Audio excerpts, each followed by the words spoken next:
Welcome to Our National Conversation, a podcast in which we discuss politics from all angles. We are completely nonpartisan, and all views, respectfully stated, are welcome here. Our podcast is unique in that it is hosted and run by students who are focused on finding solutions to the biggest problems facing America. Welcome, everyone, to this edition of Allow Us to Explain.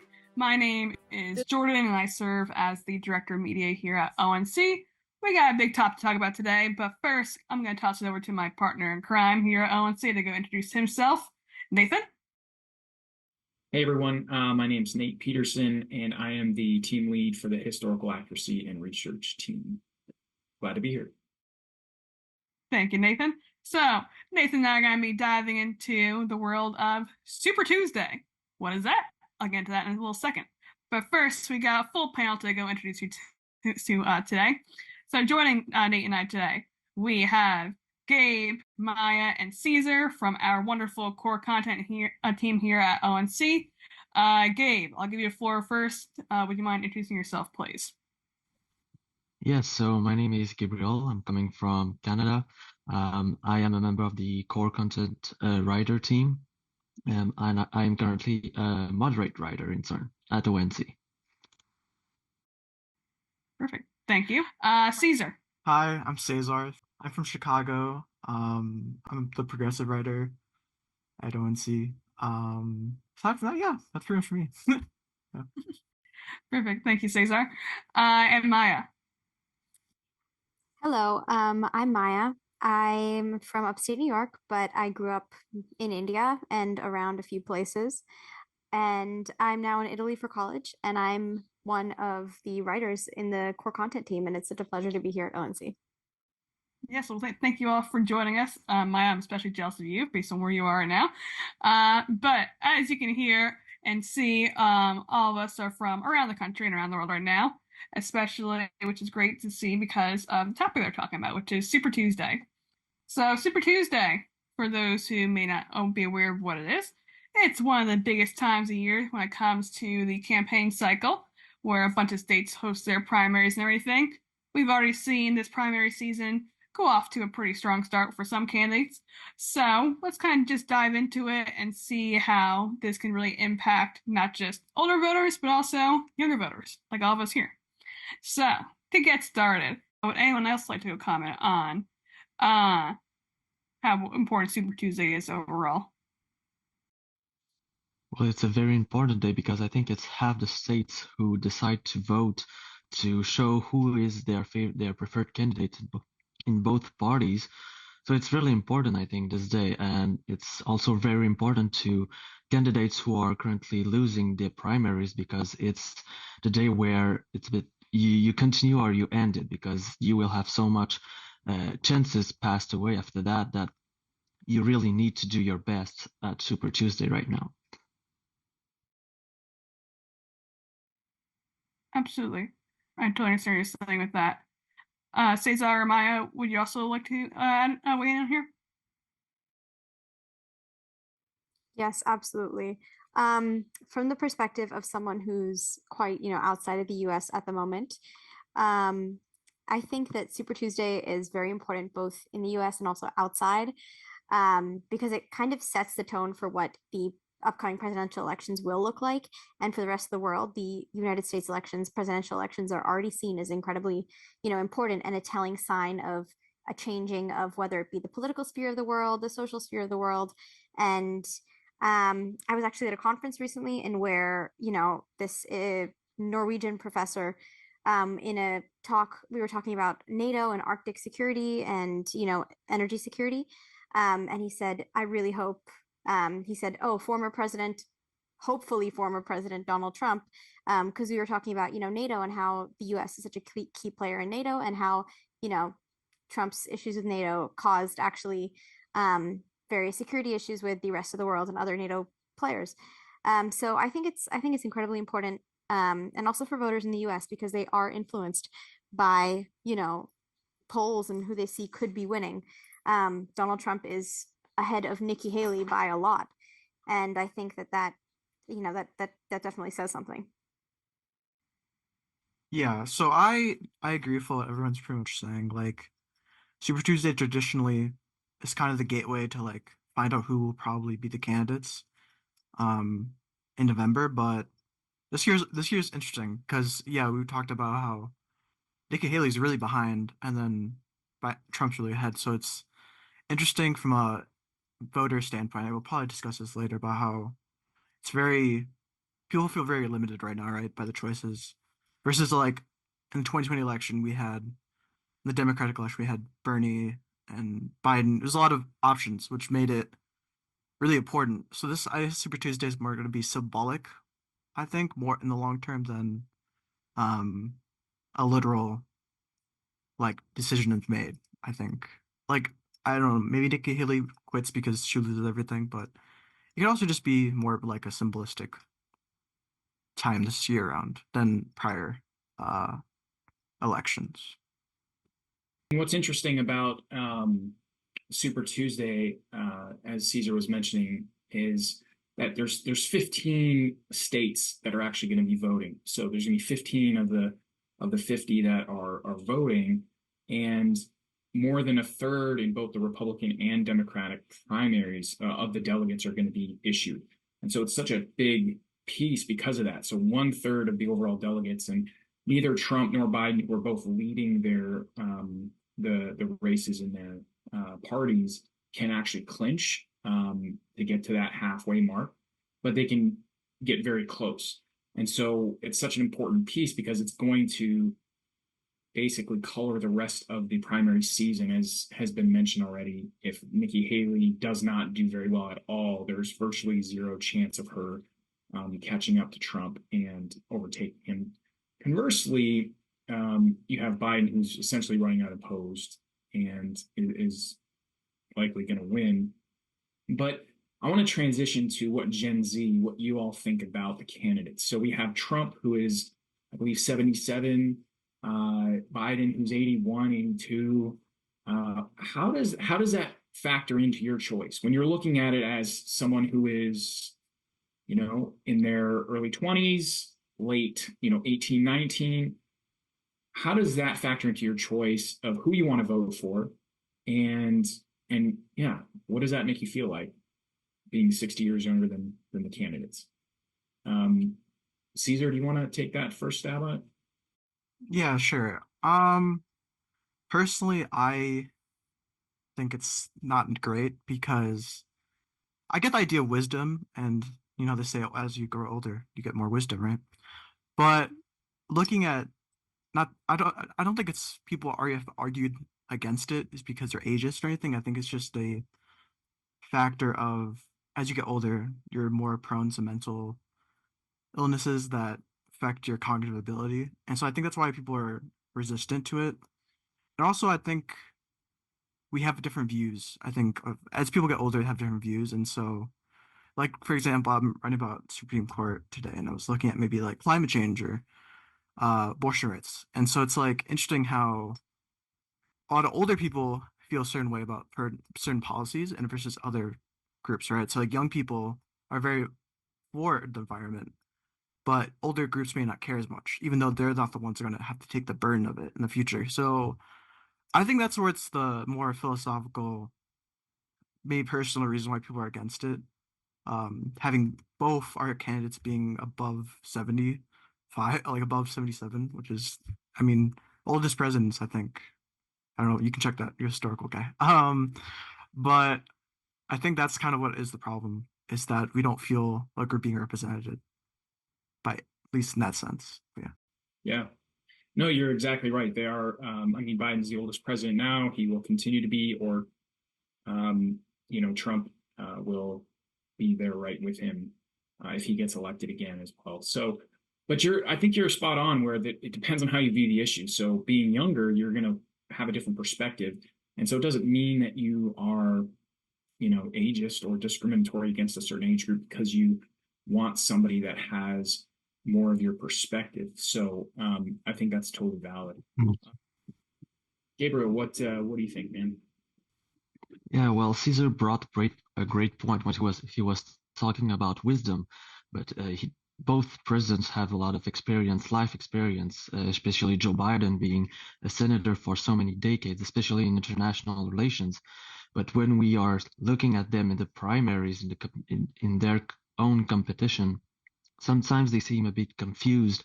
They seem to not really know what is going on, and it's a bit concerning that Trump or Biden will be the most important man in the world, because being president is not only being president of the United States, it's a bit having power over almost every other country. When we were talking about NATO earlier with Maya, when Trump said that he would encourage Russia invade countries who were not really paying the 2% of NATO required. Well, it's a bit concerning. Also, when I'm living in Canada and we all are not currently paying the 2%, and it's a bit concerning that if we are invaded by Russia, we will not be supported by the United States. And of course, what he said got a lot of impact also because of the countries. You know, they they upgraded the money that they are spending in NATO. So it's really concerning to see that people who are not really, who have moments of absence, if I can say it like that. Um, it's a bit concerning to see that they are both there. So that's a bit of my concern. Yeah, for sure. That's a great point. That's a great point. So, for kind of going off of that, Cesar, you mentioned earlier how you feel, or you think Gen Z kind of feels limited to their choices for this election cycle based on the limited number of, I guess, candidates that we have going so far in this. Because as we've been mentioning, it's mostly likely going to be Biden versus Trump. But right now we also have RFK Jr., who's still in the race as an independent. I know he hasn't really been discussed too much, but we also still have Nikki Haley as well, who, while she may not be doing so hot in these primaries so far, she has said several times that she plans to stick around until every vote is counted, as she put it. So when it comes to, I guess, really these technically 4 candidates, what do you all think Gen Z prefers out of the 4 of them, or who do you think Gen Z really prefers right now if they had to cast a ballot today for the election? Personally, I think in a perfect world, Gen Z would vote no of these candidates most likely. A majority of Gen Z, I think. I think you would probably choose somebody else if you could. I think that's at least that's a vibe I'm getting from a lot of people my age. It's just if we had maybe I think what a lot of people want, which is something maybe sounds a bit crazy, but I think it's probably true, is a four-party system. Something like that where it's you have the progressive, the Democrats, the Republican, and then maybe a far right, I guess group. And so that would be more representative of America. I've heard that a lot. But I guess if we, reality now we live in, I think Joe Biden will get majority of college age people because I mean they already showed a study that Trump's losing those categories of college students. So I think we'll choose Biden, even though I think Gen Z, especially progressives, are pretty with Biden because of his recent policies in, you know, Palestine and I mean economical things that we have mixed views on. But then sometimes he does well. So it's really weird. He has ideas that progressives like, and there's some ideas he does really terrible on. So it'll be interesting. I think people will still vote, but it'll be I kind of say I have to vote is what's probably gonna happen, I think.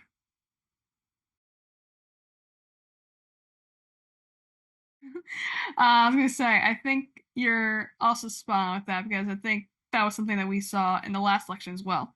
I mean, I remember there was plenty of people when I was at a younger age who, when I was in college, or when I was in, yeah, about early college, like high school, when the last election happened, that, they felt like they had to vote because they wanted to see some sort of change, and there was only one path forward at that point. So I definitely think that that is definitely a strong reason for why, maybe rather than the who. I think that's definitely a strong reason for why as well. Um, Gabe and Mayo, what do you think? Who do you think Gen Z prefers out of the options that we have right now? I think that's a very tough question for quite a few reasons. And I'll speak to my own experience and my own opinions, and also opinions that I've, heard from the people around me. RFK Jr. is, I would say, relatively unheard of in, or really unconsidered in the sense of being an actual like a substantial and potential president. So I haven't, most people I've spoken to haven't even really considered him as like it as a possibility. Nikki Haley, on the other hand, is a really interesting candidate for a few reasons. And coming from, like, I'm Indian, and I spent most of my childhood in India and between India and the United States. And in the past few years, and I remember seeing Nikki Haley's 2016, I think, or 2020 speech at the Republican National Convention, and her immediately transitioning from one line saying, America is not a racist country. It's disheartening to hear people say that, to immediately jumping to, my mother wore a sari and I was teased for being Indian. And for me, that was a really, it kind of laid the groundwork of seeing, like, I definitely could, I don't think I can relate to how sometimes I would say she conveniently very uses the fact that she's Indian. She does not go by her Indian name. She does not, I tell this to people and they're absolutely shocked. They're like, oh my God, Nikki Haley is Indian. Yes, she is. And I don't think she's an accurate representation of the South Asian voters or the Asian voters in any case. And, I think it's, on one hand, I think it's kind of unfair to only appeal to a certain voter group when it's convenient for you, and also by invalidating any other Asian people's concerns about America having, prejudice built into the system. In any case, now for Biden and Trump, I was really disheartened to see that might be the turn that our election will take.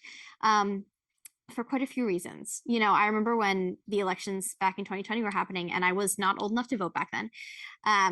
And people were discussing, oh, between Trump and Biden, who'd be better. And I remember the statement often came up in any media that I would consume, where people my age were talking about who they were going to vote for or what their choices would be. And that statement was the lesser of two evils. And I think the lesser of two evils, to what it seemed like on the top of the iceberg, it really applied back in 2020, because we had one president who was Trump, and who would, I would say, frankly, America had gone through a roller coaster for 4 years with that presidency. And then Biden, seemed like a relatively stable candidate, someone who was experienced, someone who was wise, someone who had, through his many years in American politics, had kind of more experience than Trump, who came into politics really out of nowhere. But I think especially in this last year, it's been an issue. People have, I think, questioned the choice of voting for Biden again. Many families who, especially with the recent issue of Palestine, and how many people my age have realized that so much of our taxpayer money is going towards funding the war of another country, funding Israel's war. And that so much of so much of us think it's wrong. I mean, college students across the country are protesting in support of Gaza and in support of Palestine, and are yet being censored for it, which I feel like is, that brings up the debate of, again, freedom of speech on campuses or not, and how that can be widely misconstrued. And I think, Biden, his views on that subject, like most American politicians, are staunchly pro-Israel. I wrote a letter to my representative, my Senate representative, and I got Elise Stefanik, and I got back an email that said, Israel's America's strongest ally, and we must always support her. And we have a lot of problems in our country. We have a lack of funding in our education sector. We have a lack of funding in our childcare. We have a lack of funding in so much. And I really think it's unfair for so much of American money to be going towards a war that, frankly, we should not be involved in, because every single time the US gets involved in a war, it does not end well for anybody. I think that Maya, yes. Do you mind if I ask a question? Yes, absolutely. So if those things weren't an issue, if education wasn't a problem, or if we had enough funding, would you still support sending money to Israel and Ukraine if we're talking about general, like war in general? I think that again, pitting those two right next to each other is a very um I don't think that's a very fair comparison. Okay, yeah, Both we can just talk about Israel then. That's fine. Yeah, no, I don't think that's a very fair comparison. Putting Israel in the same comparison as Ukraine. And I think the only reason we're pitting, I would say, Palestine and in that case, Russia next to each other, or the Arab nations and Russia next to each other, is just the fact that they're American enemies. Um, I I don't really think that the U.S. or you know who we are should like our reputation around the world should not be that we are constantly involved in wars and that we seek nothing more than oil and we seek nothing more than money and we are nothing more than greedy. And that is the impression that so many people have outside the US of America and of our foreign policy. And that's really disheartening to me because I know what our country is and I know what it could be. And I think that it's disappointing that regardless of whether you think it's a right opinion or not, there is quite a lot of people who are seeking representation in that way, in our policies. Our representatives have a free mandate, which means that they can vote after they are elected. They can vote in whatever direction they want, and I think that I don't think that's fully fair to the American people. And I would support definitely a more direct form of democracy, and where um, people could truly, truly, truly vote in exactly their beliefs, and whether it's right or not, the majority rules and minority has rights. Even in things like, Congresswoman Rashida Tlaib being censored in Congress, and not in some way, I feel like there's a definite American bias we have in this way, and I I regret that many many people are being killed, and there's not much that the American people who are not in politics or who are not involved can do to stop it. And we're not able to because we don't have the direct responsibility and the direct power. Yeah, for sure. And that's in some ways a different question for a different time, whether our representative democracy works well the way it is and allows us to function, or if we would have to, because I mean, surely, I think we'd all see some issues with 330 million people potentially voting on whether to fund Ukraine and fund Israel, and there would be severe limitations with a more direct democracy type style government. But that's definitely a great thank you, Maya, for that, and for that that information and kind of the feelings around that.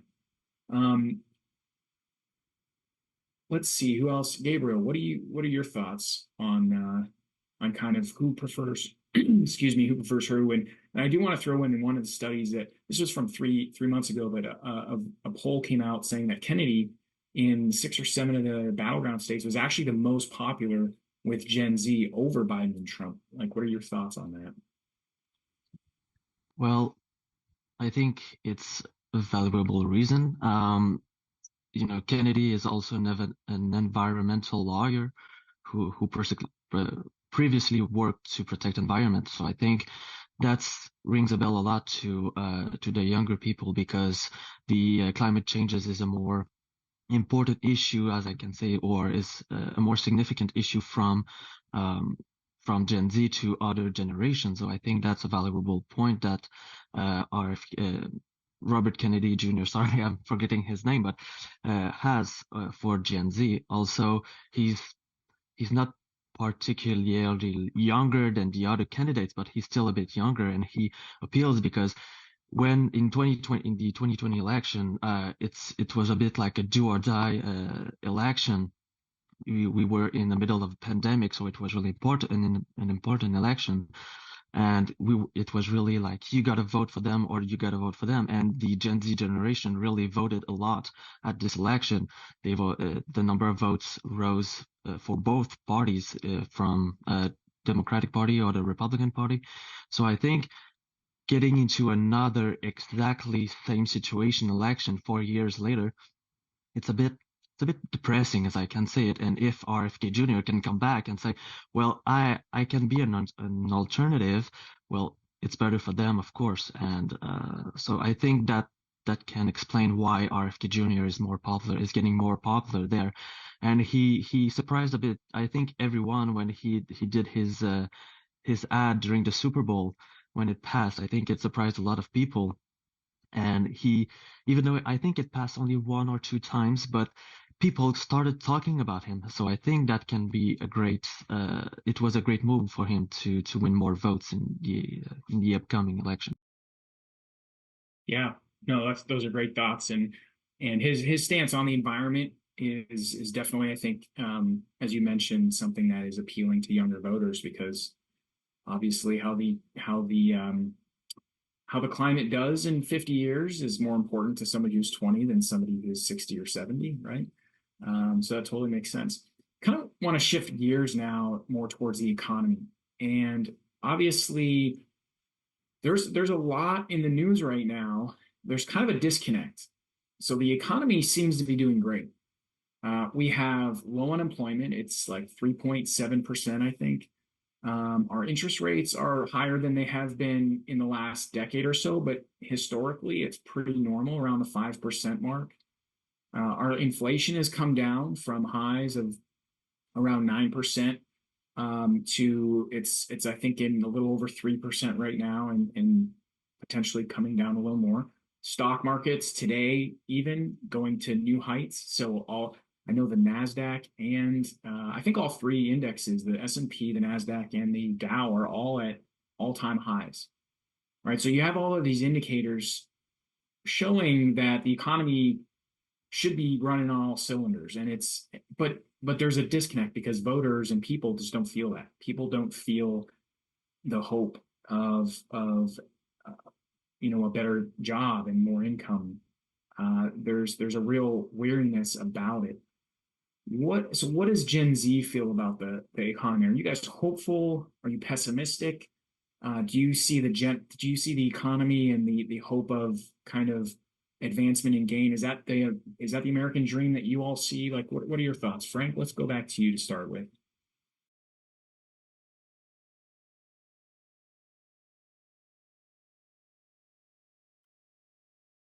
Okay. We'll actually let's go to Caesar. So I think the disconnect, especially, is the stagnation of wages. Like, sure, unemployment's low, or yeah, it's low, but the problem is people are getting jobs that they can't even pay their houses or their apartments with, right? They're living check to check. So I think it's that people are not making enough money as well, and also the housing market is kind of is messed up. It's you have essentially landlords can control market based because of COVID, how chaotic that was, right? So from a Gen Z perspective, it's stressful because you can do all what you want to do. You can't do what you want to do, even if you're pushing really hard to do it.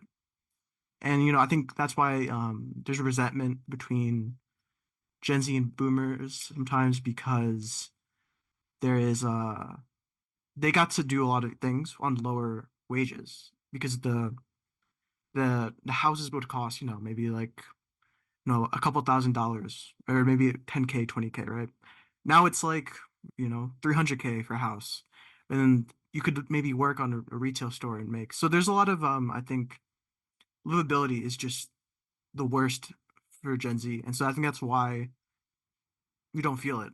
And especially also like during COVID, billionaires got richer and it looked great on the stock market. It looks great, stock market, but that money doesn't actually go into the hands of lower and middle class people. And so you pretty much have this economic growth, but not really for like the common person. So I think that's really the fundamental reason why, especially Gen Z, is against it. A lot of economic, I don't know, like they don't want to say the economy's it's technically good, but they don't want to say it's good because they're not actually going to experience the profit.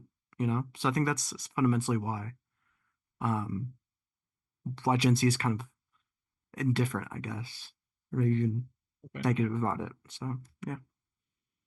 Yeah. Thanks for that. Maya, what about you? What are your thoughts? Nathan, I love that you're asking us these questions, being 18, 19, 20-year-olds who I think I'm not going to say and lie and say that I know much more than I do about the economy. I don't. But I will tell you what I think the general feeling is with most of the people that I interact with.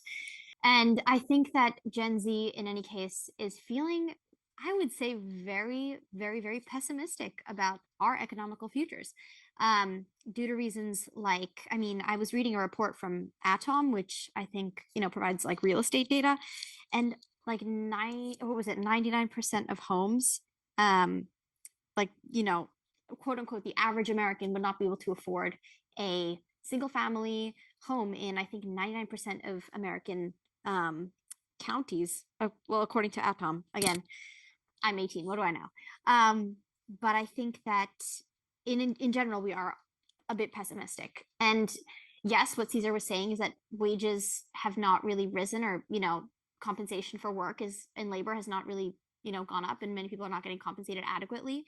And I think that all ties into, in some way, both our, like, I think culturally we place a very high value on college degrees, and yet pay very little to people who only have bachelor's degrees, or, people who haven't gotten a master's degree yet or haven't gotten a graduate's degree. Student loans are incredibly, incredibly expensive for most Americans. And it's very disheartening when, even before going into college, people my age have to think about this amount of student loans they will, take in the future, and how that will impact their ability to buy a home, and how, retirement, or the prospect of retirement, we have to start planning for that. We have to start thinking about 401ks, high yield savings accounts. I feel like as 18, 19, 20-year-olds, it's not something we should be spending our time on. Unfortunately, we feel like to beat the game and to be able to actually, afford a home maybe in the next few years, it's what we have to do. I think buying a home seems impossible for most people my age in the future. I think until fully buying a home, in the way our grandparents used to talk about, seems impossible. And that's a little bit sad. But I do think that, certain things like student loan forgiveness, while that may be a good short-term solution, I think long-term we really need to focus on why colleges feel like it's okay to charge that much for a name. Because, student loan forgiveness is a good idea short term for many of the people who deal with quite a lot of money on their shoulders that they have to pay back. But it's really the issue with colleges themselves, who, once they saw like federal student loans, saw a whole new pool of money they could take from. And that's a little bit unfortunate. And I feel like, we America should have the highest and best educated people. Many people come from outside of the world to seek, degrees in the US, but I feel like it's mainly for the name, and the name is what provides job security, no matter the value of the education. But I think it's unreasonable to be charging $60,000, $70,000 a year, to 18-year-olds, who see that money, and, our eyes pop out of our head thinking, oh God, my parents are going to have to pay that, or I will have to pay off student loans for the next 20 years. Yeah, so I think we're pretty pessimistic, unfortunately. Yeah, and I think you bring up a great point. I think college student loans is a really significant issue, along with obviously the issues around the economy and whatnot. And I think part of like, what do y'all think? What do Maya just mentioned having more accountability with the universities. Should the universities be able to increase? I think it's one of the highest, along with medical care and medical costs. It's like the highest inflated number since like 1980. So you're seeing this massive growth in the cost of education, but are the people who are incurring those costs, the students, realizing the gains afterwards? Does the $150,000 that you had to take out in student loans actually translate to higher paying jobs afterwards? And is it worth it? And those are great questions. And should the universities have to bear more of that burden, whether that looks like increasing scholarships, or whether that looks like reducing tuition costs, managing it themselves? Gabriel, what do you think? Well, coming from a country where we do not have to spend that much money to study, I can feel the stress and the pain from the young Americans to spend $150,000 just in student debt, to then after buy a house at about $300,000 to have a convenient home for a small family. So I think maybe the universities is or may be responsible for that and should probably do something to help their students.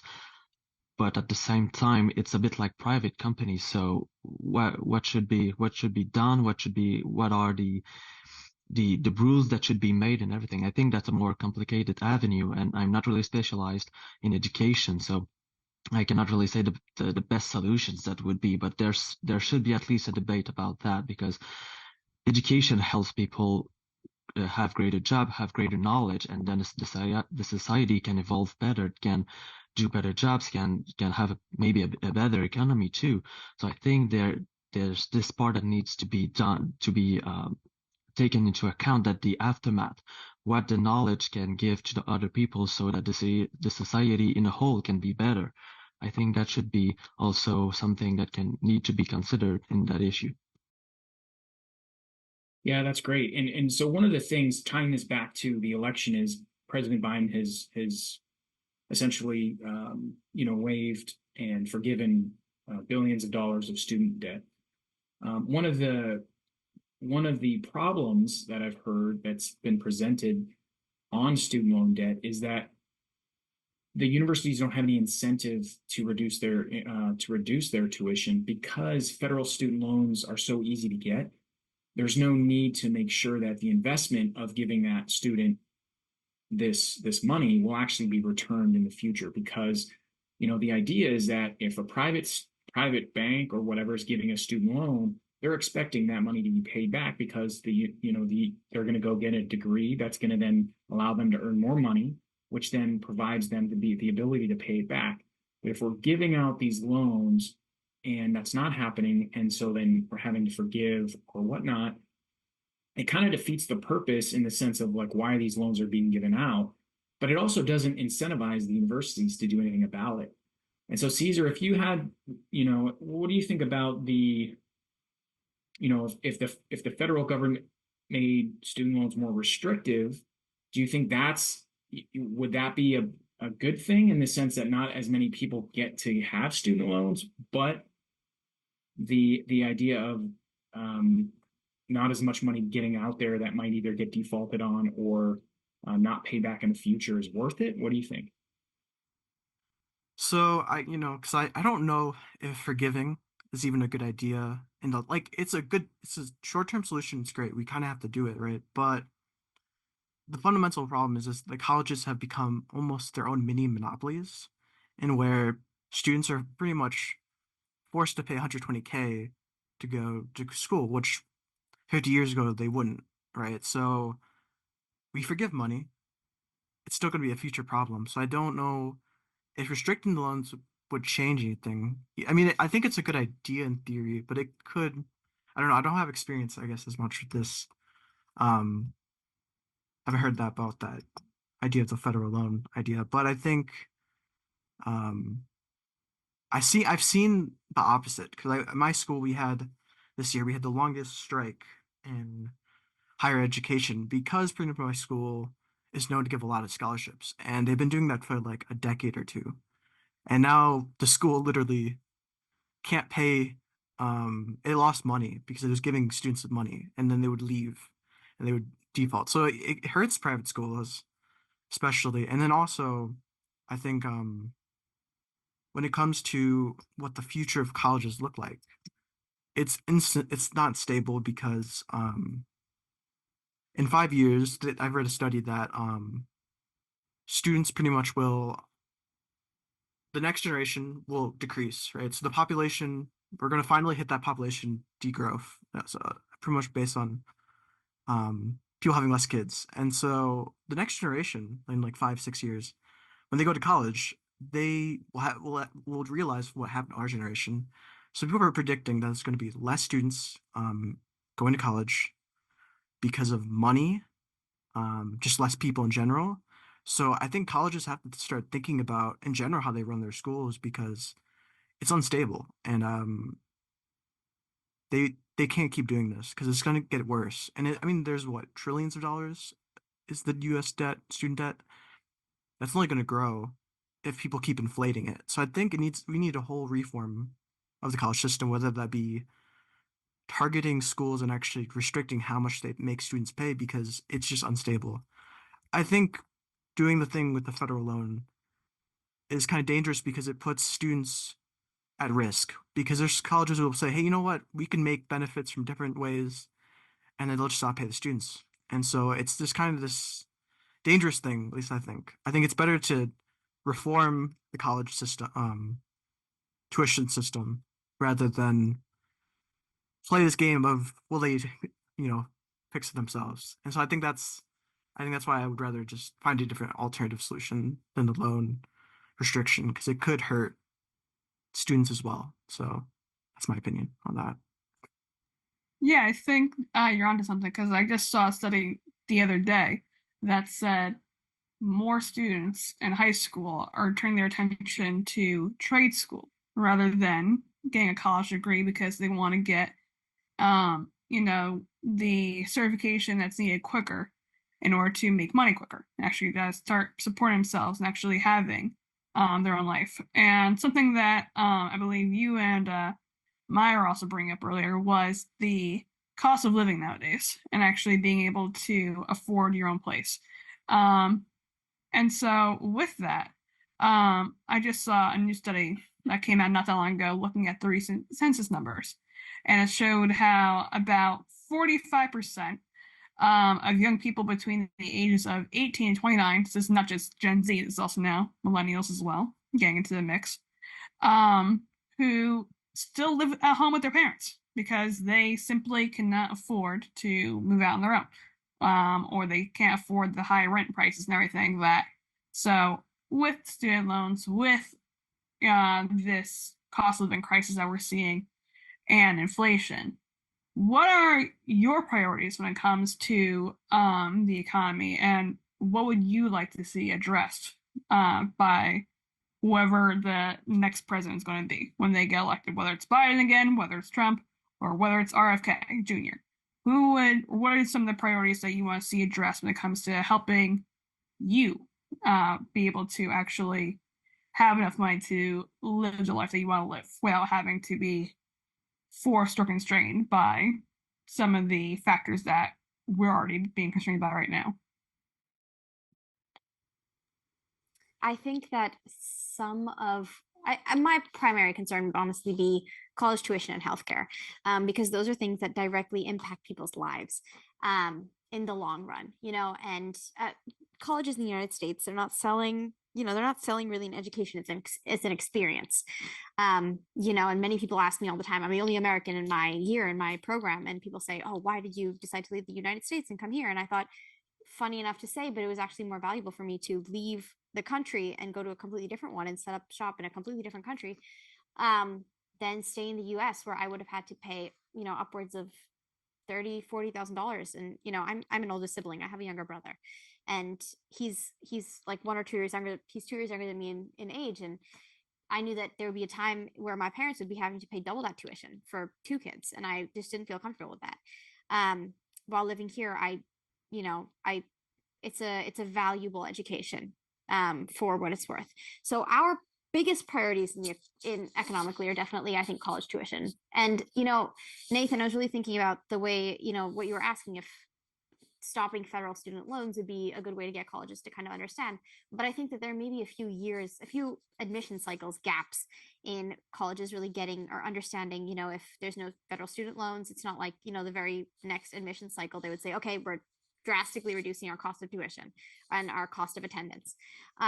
I think that it would take quite a few admission cycles, and those would be, I think, 3 or 4 years of so much of the American public who probably would not be able to go to college, and that would have a huge effect on our economy. I just think about the amount of people who, do not have the resources to be able to attend college successfully if they're not, brilliantly smart and have fantastic grades. And I think of how much opportunity and, how many entrepreneurs there are who have fantastic ideas that are probably not being taken seriously due to the fact that they don't have a degree. Healthcare wise, I think that is something really important. American food and healthcare has such a big tie-in. We have, I would say definitely more fattening foods, and while organic foods and healthier foods, non-GMO foods are more expensive and harder to get by than foods that have, very unhealthy chemicals in them.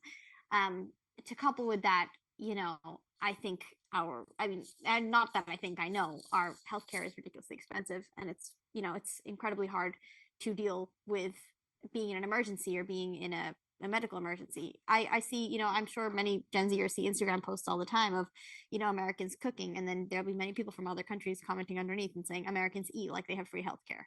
And I think that that is something that is a pressing concern, because different we are at a sorry um Americans, and a lot of Americans were really, really affected by the COVID-19 pandemic because of so many comorbidities to COVID. So many of us died. So many Americans died due to our unhealthy living standards, because it's cheaper to live unhealthier, I think, in the US. So, anyway, healthcare and college tuition. I think those are my top two economical concerns.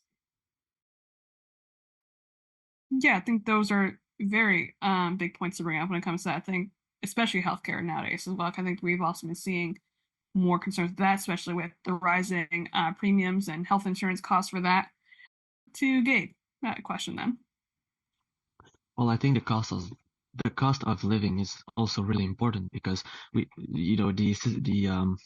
healthcare, insurance, and the education are really two big reform that needs to be reformed, and it takes a lot of time. So in the short term, I believe the cost of living would be the priority for now, not only for only the society, but also electorally speaking. I think that's also means a lot for them because 4 years in politics is not really a lot of time. It takes a lot of time to do reforms like that. So I think if they do promises about healthcare or about education, it needs to be at least, I would say, at least for 6 years about it can be productive electorally speaking. So I think that the cost of living right now is the most important one. And I think that we are, like Nathan said before, we are seeing some results as of right now with the economy of Biden and the decisions of Biden. And I think it would be interesting to continue to see the results of that, because I think Frank wrote it a bit earlier, but economy takes time. And it's not only the United States that is suffering about inflation or the high cost of living. We all lived in a pandemic, a world pandemic, and it's almost all countries who are presently victims of inflation. If we think about Argentina, who I think inflation rate up to 150% at some times. I think it takes time. It will take a few more years now again to completely to return to a more stable economy. So I think we should continue to do the same way, because we constructed the evolution as this at this rate, at these strategies, and I think it would be more reasonable to continue in that way. Definitely agree with that. I think you're hitting the nail on the head when it comes to what you're saying with that. I think you're definitely speaking to what a lot of concerns are when it comes to Gen Z. Even when I'm talking to my friends who may not pay attention fully to the news or politics, but when these topics are brought up, they're always going to be singing and chiming in something like that. Cesar, what do you think? Yeah, I kind of agree. I think I don't know if particularly worker rights is what I would say, but essentially getting people to live on wages that they can survive. Because there's you always say this is how much you need to to survive, right? And a lot of those are like 60K, and that's not that. The average salary in America is 38K. So the fact that some people can't even enjoy life, I think, is not just from a mental health well-being, but I think just being, yeah, I mean, mental health, yes, but also, I mean, surviving. There's a sense of a lot of people are not in poverty per se, but they're almost near poverty, in the sense of they don't get full control. Like there's a lot of countries where there's programs that, subsidize any sense of, but any issues people have, right? And so I feel like that's kind of what we need. We need more programs to help.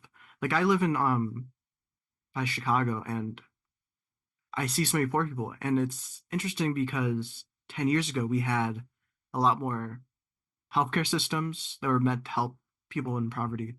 But they cut it in like 2008, 2009. And now you have all these people who have nowhere to go, I mean, there's solutions, but they're very short term. And so we don't have a lot of long term policies to fix not even just the lower class, but the middle class too. They feel a sense of they're not getting paid enough. So I think a lot of my thing is making so that we can just feel relaxed, like having systems in place to make housing not as expensive. It's too much for average American. Corporations can kind of control your job stability. The idea of sitting and having a job for 30 years, like your parents or your grandparents did, doesn't exist anymore. You have to like switch every industry every 2, 3 years. So like job stability is not even really guaranteed, no matter how good of a worker you are. And so those are like those cultural, but also systemic issues we have that we have to resolve only through reform. So I think that's kind of what a lot of Gen Zers want, just to honestly live a somewhat comfortable life. And I think also, free medical care or some way of fixing the cost of college would help too. And so I think those are just, it feels really basic, but those are things I think Gen Z just wants to live in the next 10, 20 years is just to be more comfortable at the Yeah. basic necessities. So I think Yeah. I think really that's all we want, which is sad, but I think it's just the truth. It's really all we just want, at least right now. Maybe you can be more ambitious in the future, but that's at least right now, I think. Yeah. Yeah, for sure. And it can feel kind of overwhelming um, in a place right now where everything seems so expensive and housing is expensive, and kind of seeing a pathway um, to being able to own your own home or to certain things like that. So that totally makes sense. That would be what you all are looking for.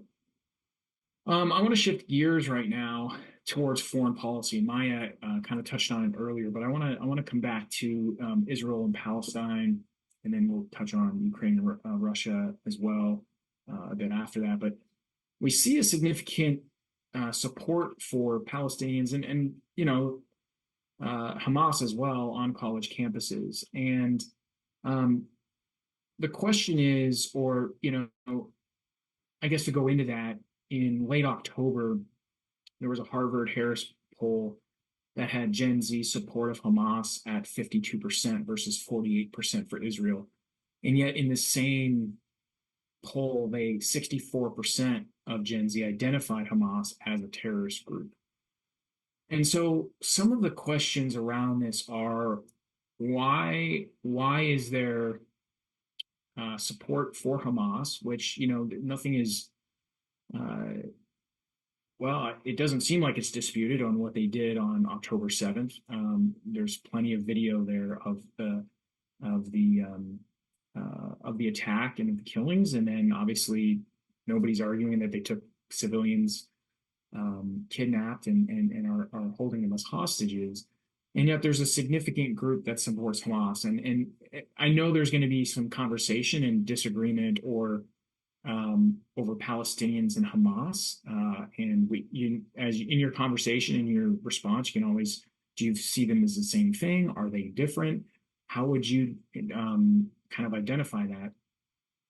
But again, tying it back to Biden, tying it back to Super Tuesday, this was seen in the Michigan primaries this past week, where 13% of the vote in the Democratic primary went uncommitted. And it was basically a rebuttal of Biden's support for Israel because of the prolonged attack by Israel. And this is kind of a rebuke saying, hey, we are not pleased with what you're doing and why you're supporting Israel in that way. So what are all your thoughts? Is this just a shot across the bow, but not really that serious for November's election?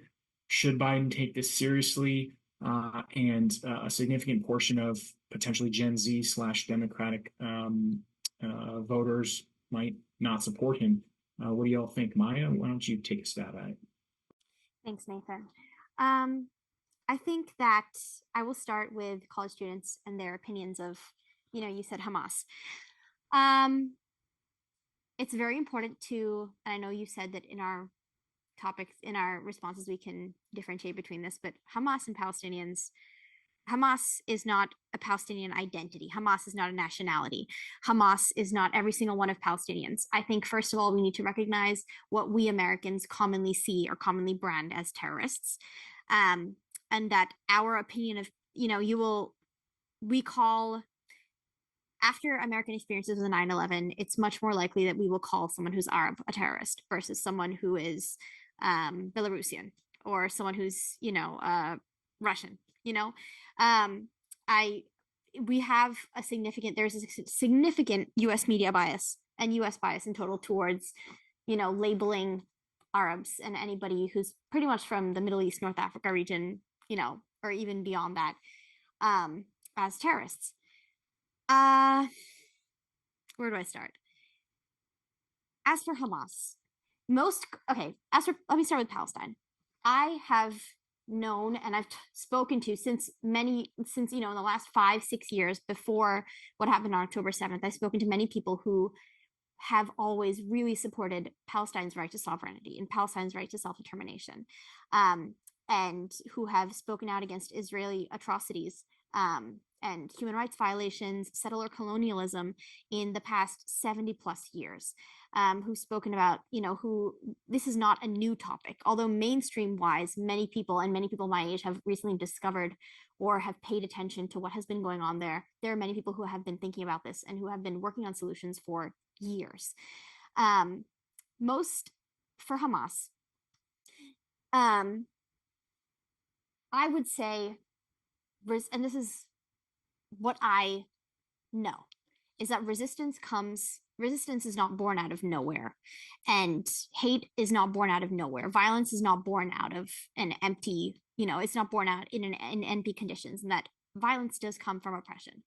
Hamas is comprised of young men, our age, who have grown up, who have been raised watching their families stuck in a land they cannot get out of, under blockade, in quote unquote the world's largest open air prison in Gaza, especially. People who have not been allowed free access to other lands, people who have, if they have left their land of, their indigenous land, have not been allowed return back. People who have been checked and searched and detained unlawfully. These are young men who have rage in them. I think violence is never the answer and is should never be a solution. However, it did not come out of nowhere. And I think it's very important to recognize that. As for when I say Israeli atrocities, it's not a new fact that so many people, so many countries, there has been a lot of condemnation for Israel and its formation as a state and its formation as a government met over the years. And I'm saying this as someone who has family in Israel. I'm saying this as someone who has Jewish ancestry. I'm saying this as someone whose family is Ashkenazi Jewish. I have more connection with the town in Germany that my family was named after than Israel, where my ancestors emigrated from 1,000 years ago, and I have known so many Palestinians who have been displaced, who are now living in countries like Lebanon, who are now living in countries like Syria, Jordan, who still hold keys to their families' homes, which they were not able to return after their grandparents passed down to them, after they had to leave in 1948, 1950. And so I think that it's a very, very complex issue. And I'm not saying this is a way to, in any case, demean what's going on, but I'm saying this isn't a way to open up conversation and hope that everyone here does their research. And that it has so many more layers. But the reality of what's going on is that, there is indiscriminate violence taking attack, while Hamas committed atrocities on October 7th, there is indiscriminate violence being committed back. There are 30,000 plus Palestinians dead. There is indiscriminate bombing. There is, a lack of aid. There is droughts. There is starvation. Just yesterday we saw that, many, many Palestinians were killed while waiting for food because, quote unquote, the Israeli army felt unsafe. And I think that, for countries like the US and Europe, who support the Jewish right of return to Israel, it's based on the fact that their misconception that Jewish people do not belong anywhere else except for Israel, and that in reality, these countries should be focusing on combating anti-Semitism in their own countries and making Jewish people feel more safe there instead of feeling like they have to return to another land and take land from others. So Maya, what is your, if you know, this if what you're saying is, or what your perspective is shared by a lot of Gen Z, which it clearly is, um, what does that look like for you? Would you vote for Biden? You certainly don't have to say what you personally would do, but No, absolutely. what's your feeling as far as in November? Is this a big enough issue if Biden does not stop his support for Israel? Is this going to hurt him in November? I think that it's March. It's the first day of March. Um, and I still, in some weird way, hold out hope that there will be someone who kind of comes out of the woodwork, and who shows passion and who shows hope and who shows optimism and is a fresh face in American politics who will suddenly, by some miracle decide to run for president. I don't think that's going to happen realistically, but I would really like it if there was someone different. I've always thought we needed someone, not, I wouldn't even say unproblematic, but, you know, someone new. And I don't want to be ageist here or saying anything, but, these views do not represent, and Biden and Trump's views and their ages, they're the time they have come from and grown through. We're in a different time now. We seek a different representation, not just in our own country, but to the world. The president is America's representation to the world. And come November, I I'm voting. I've always been a great supporter of voting. And it's something that I am determined to do. I guess, we'll have to see how factors play, but realistically speaking, I really think that Israel cannot be allowed to continue committing war crimes, crimes against humanity. And, I've been watching the trial in the International Court of Justice, and, their hearings for their advisory opinion from the UN General Assembly in the last few weeks. And really, I feel like we are failing as citizens, not just citizens of our own countries, but humans and our shared humanity, in allowing this to happen. And I think if Biden, or if whoever our U.S. president is, does not in some way address this, or allow this stop this miscarriage of justice, then I really think that it will severely impact my generation's voting choices come November. Yeah. Okay. Yeah. Thank you, Gabriel. What about you?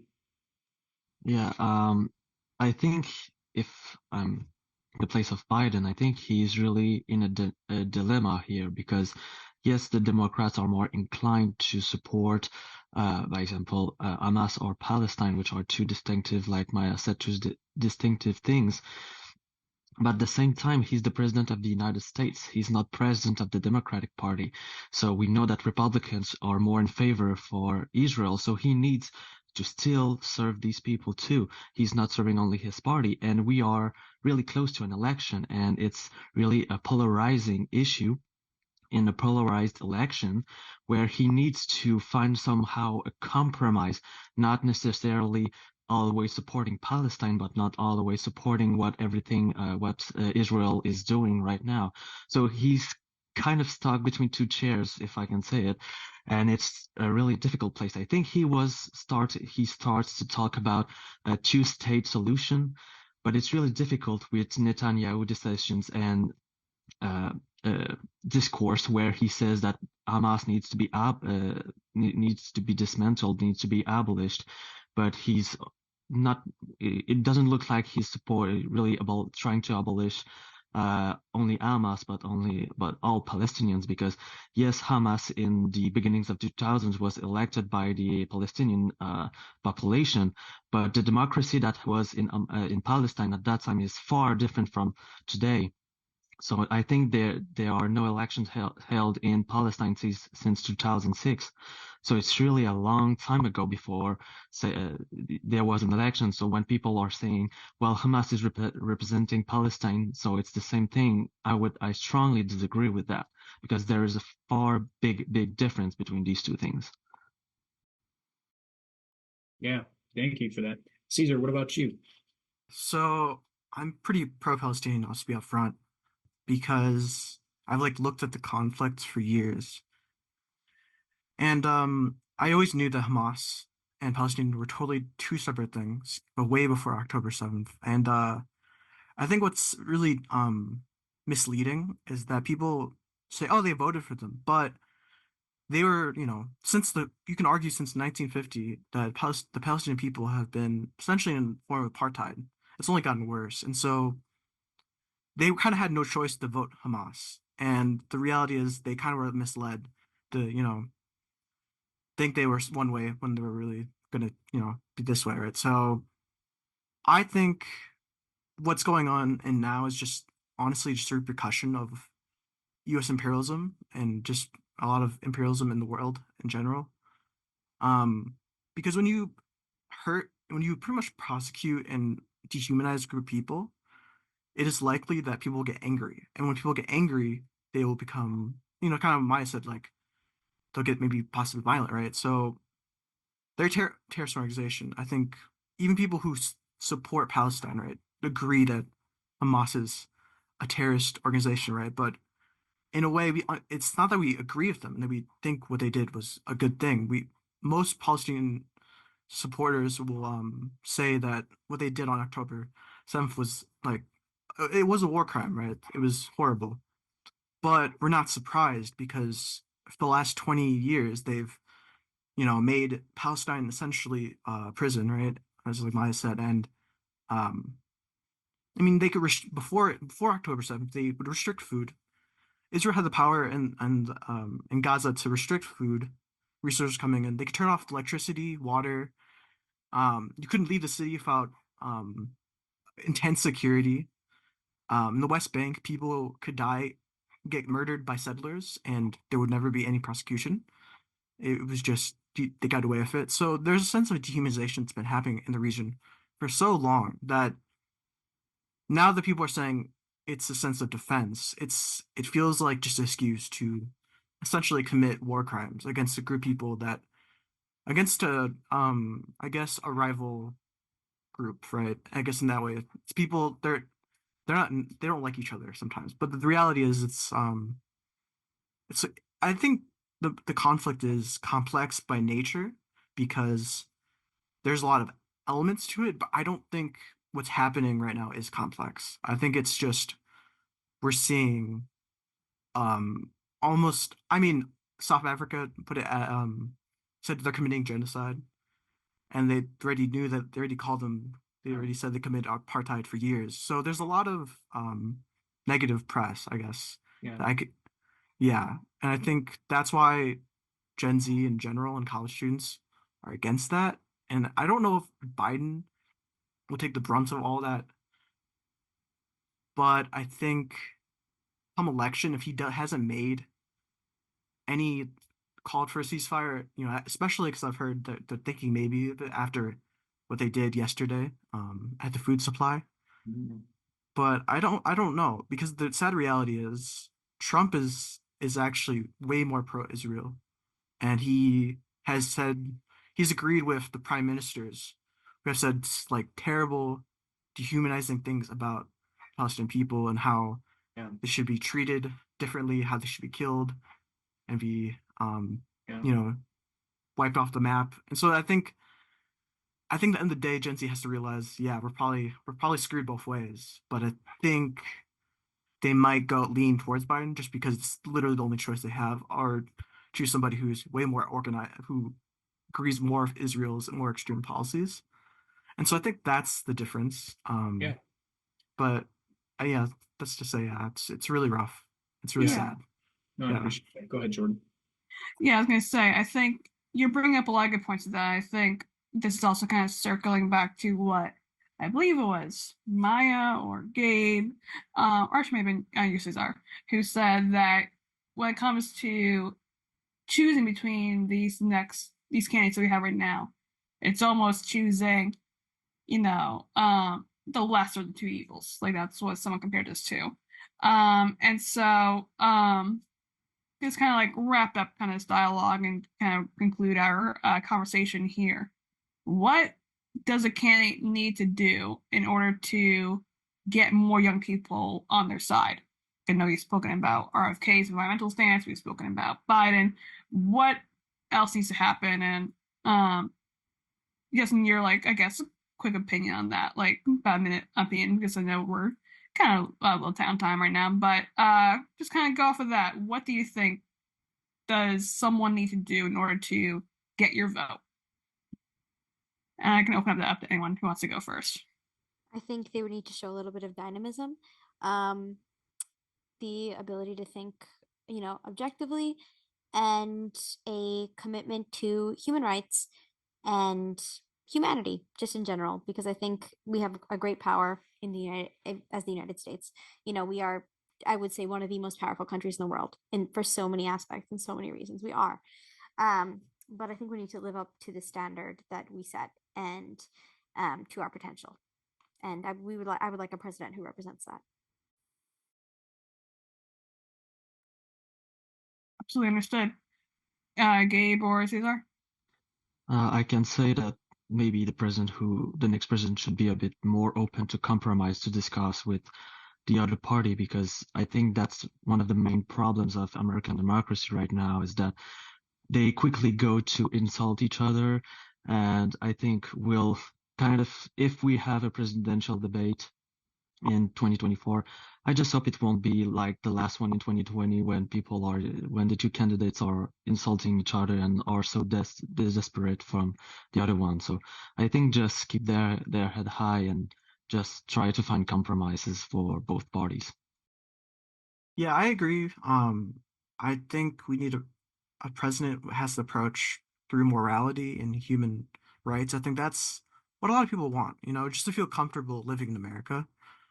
A president who will uphold freedom to be who you want to be, I think is really important. And protecting that, I think that's probably the most vital thing a president needs to do.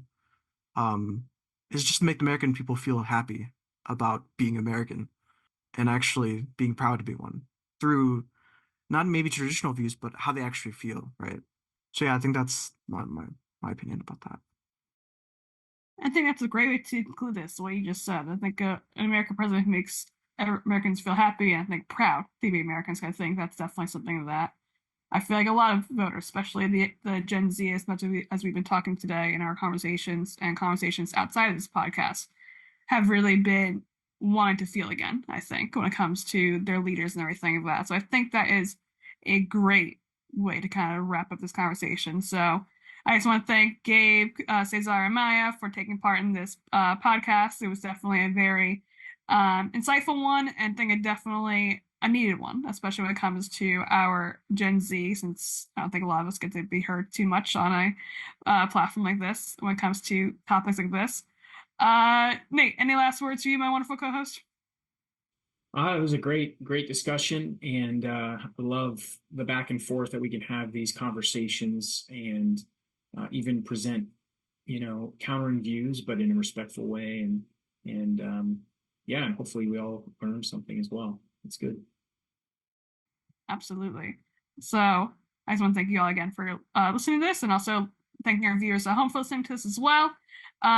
So this has been Allow Us to Explain. You can join us next week when we'll be discussing nuclear energy, another big topic that is getting momentum around here. But until then, feel free to follow us on social media, on Instagram, Twitter, TikTok at Our National Conversation, and we will see you on the next one. But until then, have a good one. This podcast was brought to you by Our National Conversation, a place where students generate policy solutions to the biggest problems facing America. Join us in freeing political dialogue from hyperpartisanship. To learn more about what you heard today, check us out at ournationalconversation.org. You can also follow us on social media at Our National Conversation to show your support and keep up with our latest efforts.